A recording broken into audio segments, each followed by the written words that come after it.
coming into your YouTube airwaves. I'm Vaughn, the Statman, and welcome to the Stat Room. Ladies and gentlemen, I am Vaughn the Statman. You can follow me on Twitter at VonnTheStatman, and guys, check out my website, VonnTheStatman.com. All right, guys, we're coming off another amazing night. So before I get into this video, let me just say this, guys. I want to thank you guys for supporting me over the years and the people who've been with me since 2017. Thank you very much. So without wasting any more of you guys' time, let's get into it. And here's the prize pick results, ladies and gentlemen. We hit on Trey Jones making a three-pointer. We hit on Kawhi Leonard getting 3.5 assists. We're 4 for 4 in the past 2 days. Now, let's break down the slate. So before I begin this video, guys, please hit that like button. Please subscribe to my channel and also leave a comment, guys. Thank you. Let's get into it. All right, so yesterday's prize picks was a success. I gave you VonnTheStatman from Utah. He went over 16 fantasy points. And I gave you DiVincenzo, who put up 60. So, of course, he went over 33 fantasy points. Today, we're taking Kawhi Leonard to give you more than 3.5 assists. And we're going to take Trey Jones to make at least one three-point shot. All right, guys, let's break down this 4-game slate. Ladies and gentlemen, let me say this. We have been on fire with the prize picks 2 straight nights. We've gotten 4 correct out of 4 picks. For the next 5 days, guys, I'm not going to actually put my money into FanDuel. So I'm always transparent with you guys. But I have to break down FanDuel because breaking down FanDuel helps me to pick the prize picks. But I see prize picks easier to get 2 right and triple your money, and then playing FanDuel where you can get 9 out of 9 right and you play $5 and only get $8, or you play $100 and get $90. I think prize picks is easier. All right, guys, let's go right into it, guys. So let's go down and break down each slate real quick, guys. You got the Lakers at Boston. I don't even know if this game's going to stay close. And Anthony Davis and LeBron James have been game time decisions and questionable all season long. I don't see them missing this game because this will be a game that will be on TV. But I don't see how they stay with Boston. But being a primetime game, you got LeBron James, greatest player, second to Michael Jordan. So he's the second greatest player ever to play the game. So he probably have juice in the tank. And Davis going against Porzingis, I think Davis has the advantage. But in every other position, Boston is superior. They got the advantage at the point guard, the shooting guard, small forward. So in this game, I love Derek White. I think ball head White is going to be off the chain. I think Derek White can easily get you 40. I think Tatum is going to get off in this game. I think Tatum can possibly get 60. I think Davis could get 60. Man, if you can stack this game, you'll make a lot of money. Next, you got Indiana at New York. I like this game because the most expensive player in this game is Halliburton. But if you play Halliburton, you just don't like money because he's $10,000 and he's on a minutes restriction. And they already said that for at least 3 games, he won't play more than 22 minutes. But check this out. In 22 minutes, he put up 33 fantasy points. So once his minutes get up to 30, then you can consider playing him. But at 22 minutes, he'll probably get you 30 fantasy points. And with $10,000, that's not wise. But the rest of the players from Indiana are great. And we have so many great choices. They boost DiVincenzo up to 7-2. And I would still play him at 7-2 because I see him getting 35 to 40.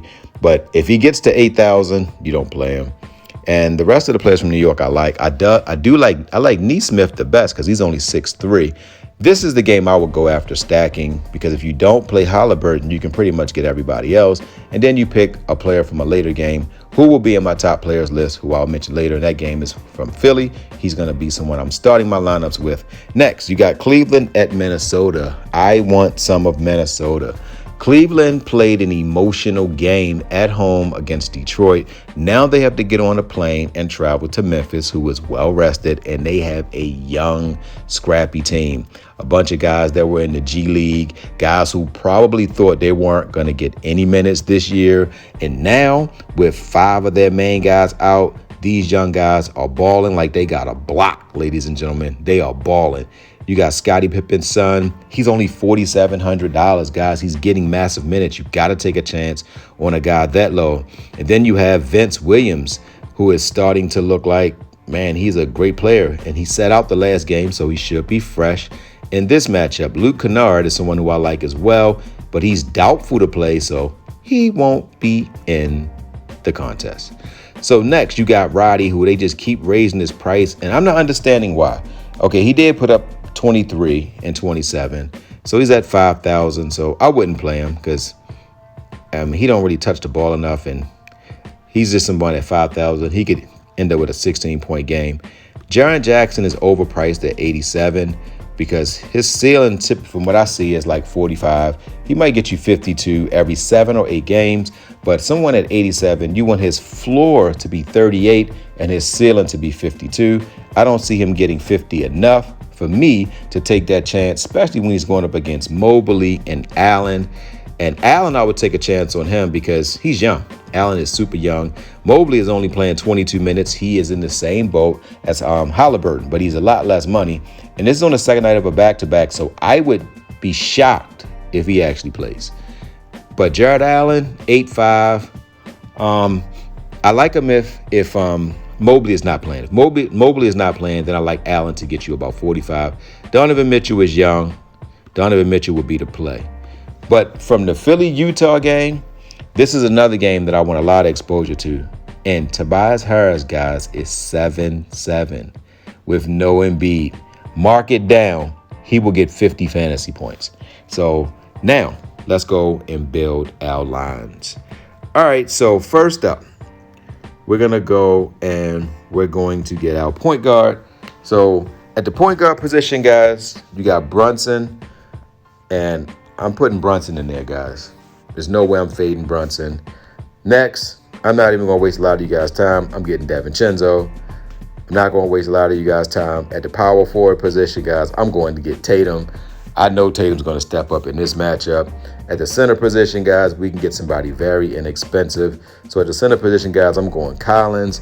And for the boomstick player of the night, it's none other than Tobias Harris. Watch Tobias Harris get 50 fantasy points with no Joel Embiid. Might not have Tyrese Maxey. He will be the number one option. He will get points. He will get rebounds. He will get assists. He will get steals. He will get blocks. If you don't have him in your lineup, I believe you might not even cash tonight. Now, Tobias Harris is a great player. And when he doesn't have Embiid, who shoots 95 times a game, Tobias Harris always gets 40 or better. I think Tobias Harris' floor in this game is 40. I think his ceiling is 60. So that's it, guys. You got Collins, Tatum, Harris, DiVincenzo, and Brunson. So that's it, guys. Guys, don't forget to win-win. That means give people what they want so you can get what you want. And guys, don't forget to think and ink. That means write it down so that way it can come true. Good hunting on this 4-game slate. Love you guys. On tonight's prize picks, we're going to take Tobias Harris for more than 6.5 rebounds, and we're going to take Dunn to make 1 3-pointer. Good hunting, ladies and gentlemen. If you made it this far, don't forget to subscribe and like the video and also leave a comment. Thank you guys again. Love you guys.